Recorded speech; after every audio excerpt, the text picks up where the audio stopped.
Hi, we're back for chapter 20. And if you've been watching my other videos, this one might look a little different to you because this one is facing the other direction. Normally on Zoom, it is set to mirror you. So you look at yourself like you're looking in a mirror. So if I turn my head in the screen, I'm turning my head like I'm looking in a mirror. Now I put it back on its natural mode because I realized that I was wanting to do a lot of drawing for you today, and my drawings would have been backward and I would be pointing in the wrong directions for things. So here, let me show you what I'm talking about. Here is my rough drawing of the stockade, okay? And if you're in my class, this should bring back memories of all my lovely doodles on the whiteboard. This is the stockade. The blockhouse is the middle part of it. It's up on the top of the hill that they refer to as the knoll, because that's another word for hill. Okay. At the bottom of the hill, or down the hill from the blockhouse, the stockade is actually created by having a palisade of basically a fence of like the logs, the cut down trees that all these stumps were turned into a fence around the bottom. So it was quite a grove of trees. There's a lot of stumps in the sandy hill, and what was growing out of those stumps is made into the fence below. There is no gate. You have to climb over. It's the only way you get in is by climbing over, okay? And there's a spring of water that goes down the hill that comes up in basically the porch of this. There's probably a little more porch than I've got drawn in my rough drawing there, okay? I put some directions on it in green. So you've got an S for south, a W for west, and an E for east, and an N for north, okay? So we can kind of keep an eye out for which direction people are coming from, because chapter 21, the one that we're about to read, is called The Attack. And if you remember from the last one that we read, it was Silver's embassy. And Silver had come up and he had promised that they would be under attack very quickly. Okay, so let's go ahead and get started with the reading and see if we can follow along in this chapter about the attack. Okay. As soon as Silver disappeared, the captain, who had been closely watching him, turned towards the interior of the house and found not a man of us at his post, but Gray.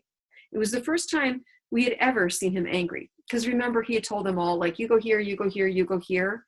And then while he was talking to Silver, everybody started paying attention to the conversation and they didn't stay at their watch posts. And that made the captain mad. Quarters, he roared. And then as we all slunk back to our places, Gray, he said, I'll put your name in the log. You've stood by your duty like a seaman. Mr. Trelawney, I'm surprised at you, sir. Doctor, I thought you had worn the king's coat. If that's how you served at Fontenoy, sir, you'd have been better in your berth. And remember, berth spelled that way is in your bed, like especially on a boat. That's how they would spell your bunk, basically, okay? The doctor's watch, the people that were in the same crew as the doctor, including Jim, were all back at their loopholes. The rest were busy loading the spare muskets, and everyone with a red face, you may be certain, and a flea in his ear, as the saying is. So thinking, oh, man, I'm in trouble now, that kind of feeling, okay? The captain looked on for a while in silence. Then he spoke.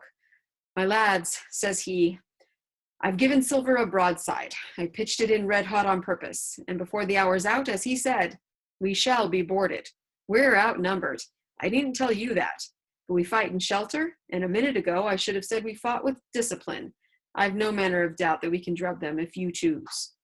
So he's saying we're outnumbered, but we're better than they are. They're coming at us and we're in a good place, okay? We can beat them, okay? If you choose, he says. Then he went the rounds and saw, as he said, that all was clear.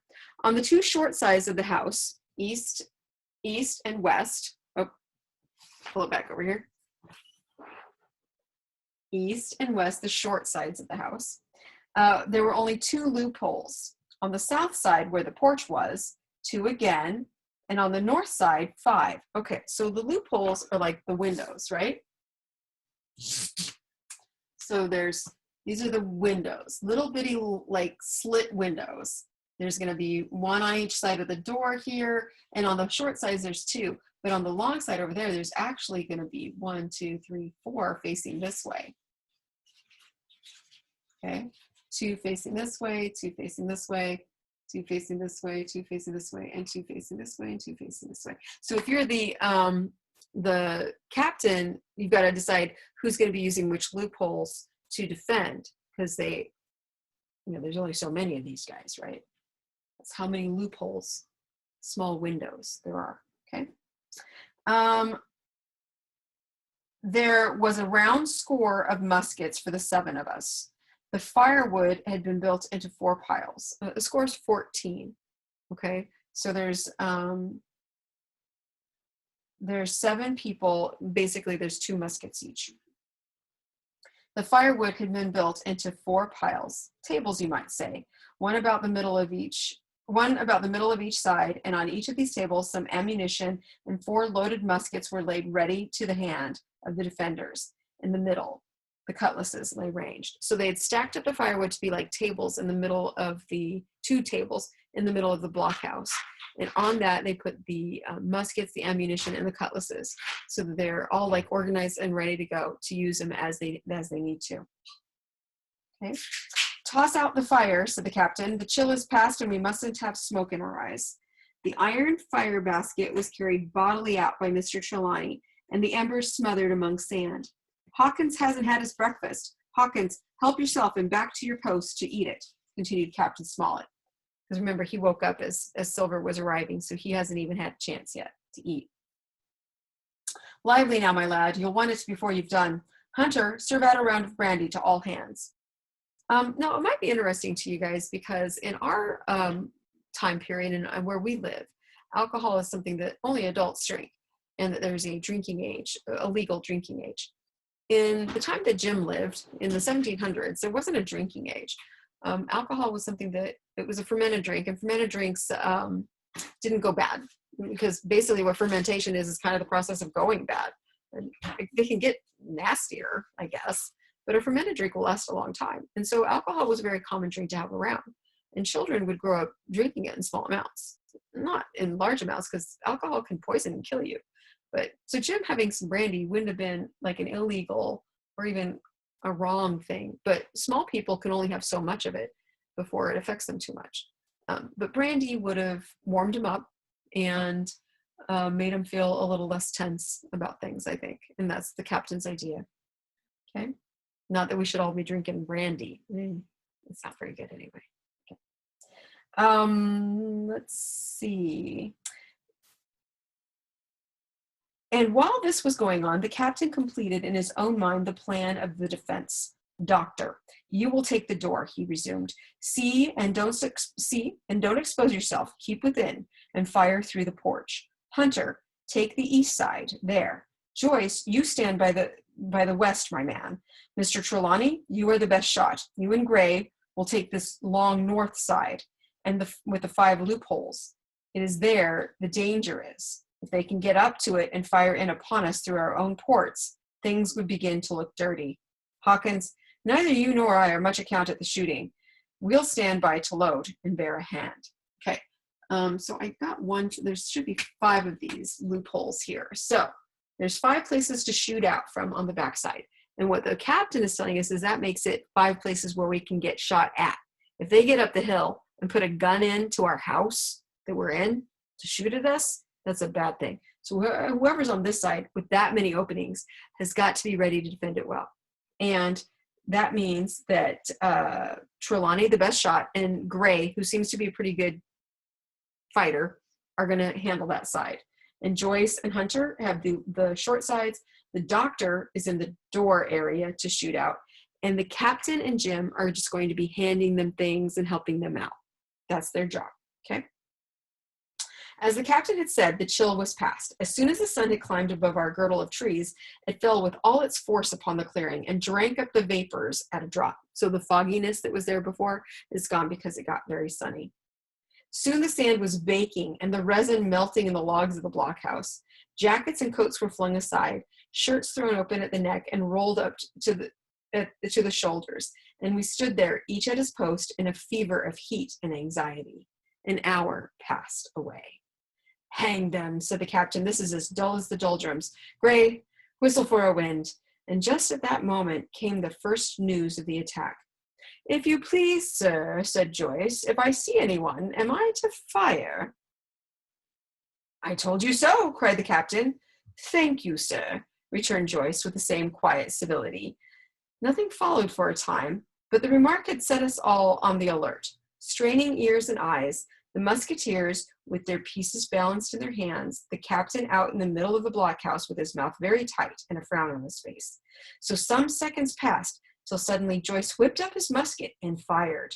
The report had scarcely died away, ere it was repeated and repeated from without in a scattering volley, shot behind shot like a string of geese from every side of the enclosure. Several bullets struck the log house, but not one entered, and as the smoke cleared away and vanished, the stockade and the woods around it looked as quiet and as empty as before.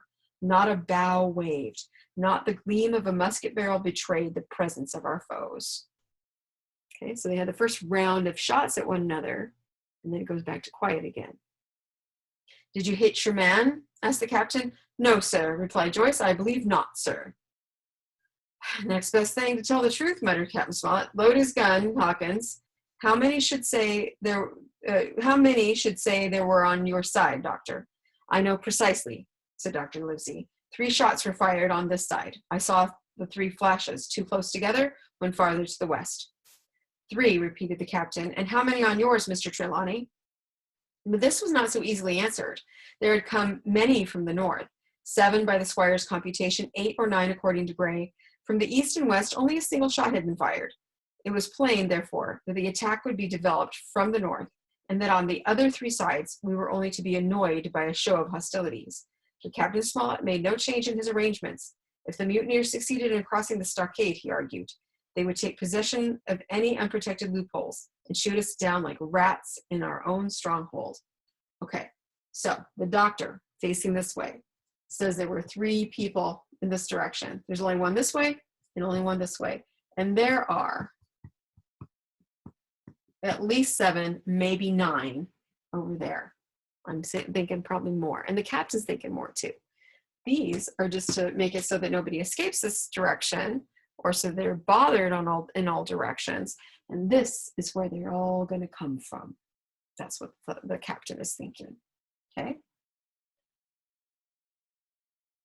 Nor had we much time left to us for thought. Suddenly, with a loud huzzah, which is a cheer, a little cloud of pirates leaped from the woods on the north side and ran straight on the stockade.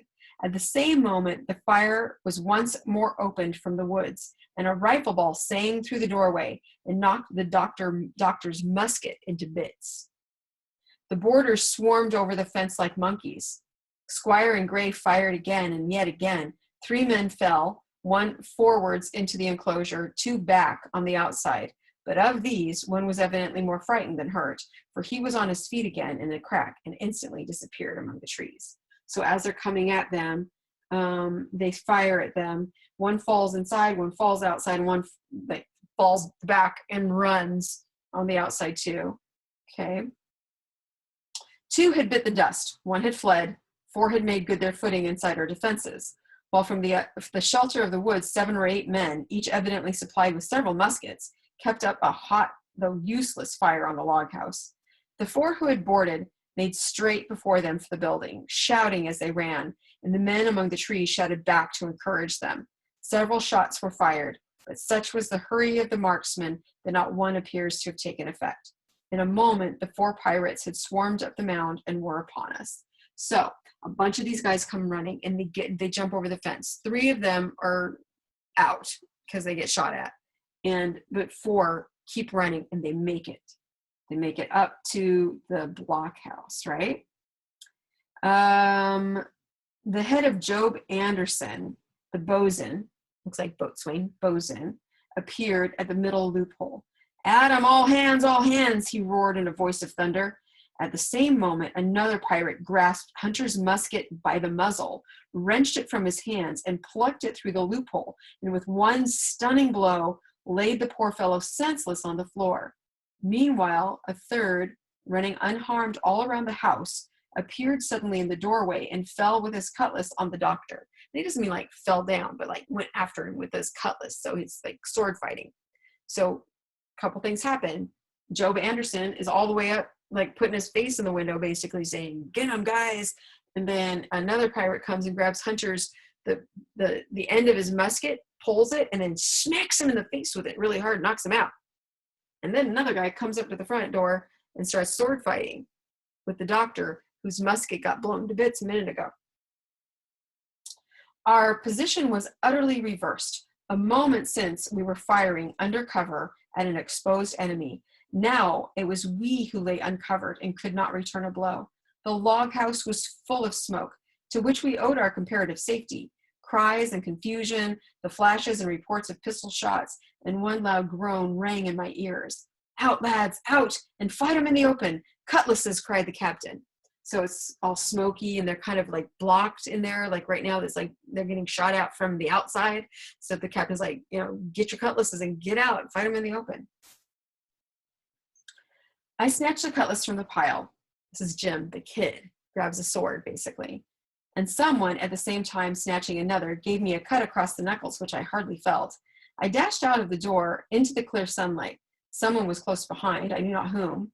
Right in front, the doctor was pursuing his assailant down the hill, and just as my eyes fell upon him, beat down his guard and sent him sprawling on his back with a great slash across the face. "Round the house, lads, round the house," cried the captain, and even in the hurly-burly I perceived a change in his voice. Mechanically I obeyed, turned eastwards, and with my cutlass raised, ran round the corner of the house. Next moment I was face to face with Anderson. Remember, that's Job Anderson. He's kind of the leader of these guys right now. He roared aloud, and his hanger sword went up above his head, flashing in the sunlight. I had not time to be afraid, but as the blow was still hung and pending, leaped in a trice upon one side, and missing my foot in the soft sand, rolled headlong down the slope. So Job Anderson comes at him, and Jim and he trips and he starts rolling down the sandy slope. When I had first sallied from the door, the other mutineers had been already swarming up the palisade to make an end of us. One man in a red nightcap, with his cutlass in his mouth, had even got upon the top and thrown a leg across. Well, so short had been the interval that when I found my feet again, all was in the same posture. The fellow with the red nightcap still halfway over, another still just showing his head above the top of the stockade. And yet, in this breath of time, the fight was over, and the victory was ours. Okay, it looks really bad. Jim falls down. There's all these people are swarming over the fence. And now he's saying, but then at that moment, the fight was won. Okay. Gray, following close behind me, had cut down the big bosun, and that's Job Anderson, ere he had time to recover from his last blow. Another had been shot at a loophole in the very act of firing into the house, and now lay in agony, the pistol still smoking in his hand. A third, as I had seen, the doctor had disposed of at a blow.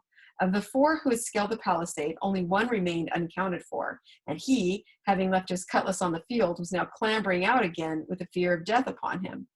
"Fire! Fire from the house!" cried the doctor, "and you, lads, back into cover." But his words were unheeded. No shot was fired, and the last boarder, those are the guys climbing the fence, made good his escape and disappeared with the rest into the wood. In 3 seconds, nothing remained of the attacking party but the 5 who had fallen, 4 on the inside and 1 on the outside of the palisade.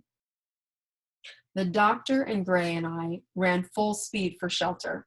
The survivors would soon be back where they had left their muskets, and at any moment the fire might recommence. The house was by this time somewhat cleared of smoke, and we saw at a glance the price we had paid for victory. Hunter lay beside his loophole, stunned. Joyce by his, shot through the head, never to move again. Well, right in the center, the squire was supporting the captain, one as pale as the other. "The captain's wounded," said Mr. Trelawney. "Have they run?" asked Mr. Smollett. "All that could, you may be bound," returned the doctor. "But there's 5 of them, will never run again." "5," cried the captain. "Come, that's better. 5 against 3 leaves us 4 to 9. That's better odds than we had at starting. We were 7 to 19 then, or thought we were, and that's as bad to bear." So let's work that out a little bit. They lost Joyce, who's already dead, Hunter, who's stunned because he got hit in the face pretty hard, okay? And they lost 5. The pirates lost 5. And so now there's only 9 pirates left, and 4 of the good guys left. And that's not, I don't think that's counting Jim. Let's see, there's the captain, Ray, the doctor, and the squire. That's your 4. And then Jim, and then 9 pirates left. Okay, but there's at the bottom of this page, there's an asterisk, and it says, the mutineers were soon only 8 in number, for the man shot by Mr. Trelawney on board the schooner died that same evening of his wound. But this was, of course, not known till after by the faithful party. So there's still twice as many pirates as not pirates, but the numbers are a lot closer now. This was a very bloody chapter. Yeah, 6 people died. Oh, and Hunter, he's not dead yet. Spoiler alert. Make sure that you took good notes. Make sure that you have kind of an understanding of what happened at the blockhouse. Some of the highlights that I really like are that, Jim runs out there and he's just a kid, but he's got when things go badly and the pirates get up to the blockhouse and they're going to shoot at them inside the blockhouse through the loopholes. And the captain tells him to get out, get your cutlasses and get out. Jim grabs a cutlass. He gets cut across his knuckles as he's grabbing it by somebody else who's also in a rush to get a cutlass. And then he gets outside and he hears the captain's voice change. It's probably when he got injured. So the captain gets horribly injured, and Jim runs around the house, and there's this big guy, Job Anderson, one of the toughest of the pirates, right? And he's like coming at him, and Jim's like, dang, and falls down and rolls down the hill. And just as he does that, Abraham Gray kills Job Anderson, so he can't continue to try to kill Jim. That's a really heroic deed by the guy who used to be one of the pirates, or was going to be one of the pirates. So Jim has once again escaped the danger with not very much in the way of injury. But not everybody has escaped injury. And here we are at the end of part 4, and it's looking pretty bleak for the pirates. It's looking pretty bleak for the captain and his men. It's not a very happy story right now. So how is it all going to sort out? So we still have 2 sections. We've read 4 of 6. And to just kind of scoot ahead and look, the next part 5, is called My Sea Adventure. And the narrator is going to be Jim again. My Sea Adventure. What does that mean? How are they going to go from having an attack at the stockade to Jim having an adventure at sea? Didn't he just have an adventure at sea? I don't know. I guess we'll have to come back and read chapter 21 together next time. All right, make sure you took good notes. Make sure you're getting definitions. Make sure you're summarizing. And make sure you're giving me your questions. Come to our Zoom meetings on Tuesdays at 10:30 if you actually need to get a little more information. I'll talk to you then.